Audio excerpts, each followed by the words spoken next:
Ikapitong kabanata. Malaya na tayo sa kautusan. Mga kapatid, alam naman ninyo ang tungkol sa batas. Kaya nauunawaan ninyo na ang tao'y nasasakop lamang ng batas habang nabubuhay siya. Halimbawa, ayon sa batas, ang isang babaeng may asawa ay nakatali sa kanyang asawa habang nabubuhay ito. Pero kung namatay na ang kanyang asawa, malaya na siya sa batas tungkol sa mga mag-asawa. Kaya kung makikisama siya sa ibang lalaki habang buhay pa ang kanyang asawa, nagkakasala siya ng pangangalo niya.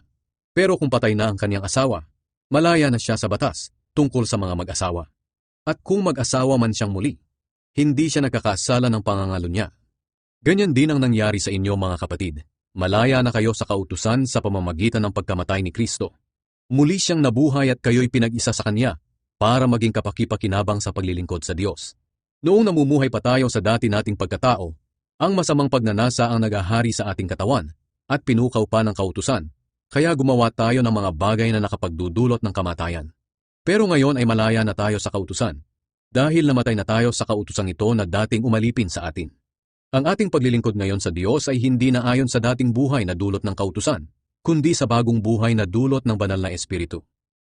Ang kautusan at ang kasalanan. Ang ibig ko bang sabihin ay masama ang kautusan? Aba, hindi. Sapagkat kung walang kautusan, hindi ko malalaman kung ano ang kasalanan. Halimbawa, kung hindi sinabi ng kautusang, huwag kang maging sakim, hindi ko sana nalaman na masama pala ang pagiging sakim. Ngunit ginamit ng kasalanan ng kautusang ito para pukhawin sa akin ang lahat ng uri ng kasakiman. Sapagkat kung walang kautusan, walang kapangyarihan ng kasalanan. Noong una nabuhay ako ng walang kautusan.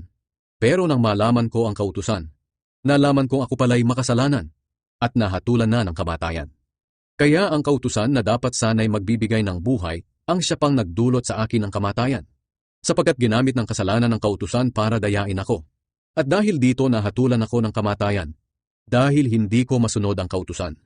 Pero sa kabila nito, banal pa rin ang kautusan.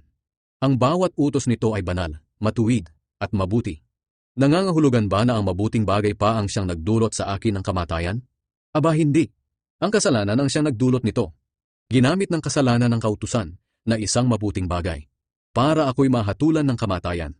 At dahil dito nalaman ko kung gaano talaga kasama ang kasalanan. Ang kaguluhan sa puso ng tao. Alam natin na ang kautusan ay mula sa banal na Espiritu. Pero makamundo ako at alipin ng kasalanan. Hindi ko maintindihan ang aking sarili.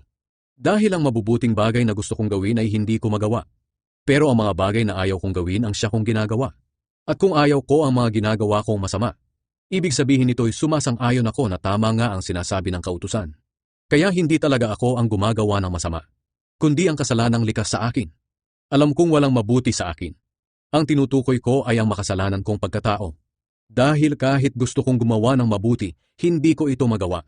Dahil dito, ang mabubuting bagay na gusto kong gawin ay hindi ko magawa. Pero ang mga bagay na kinasusuklaman kong gawin, ang siya kong ginagawa.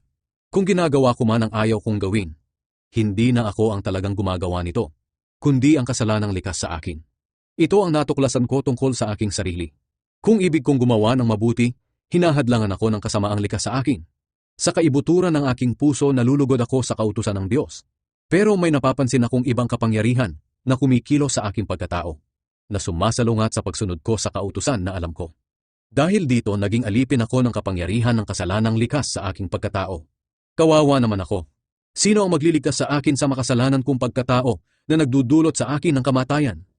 Salamat sa Diyos, Siya ang magliligtas sa akin sa pamamagitan ni Hesukristo na ating Panginoon.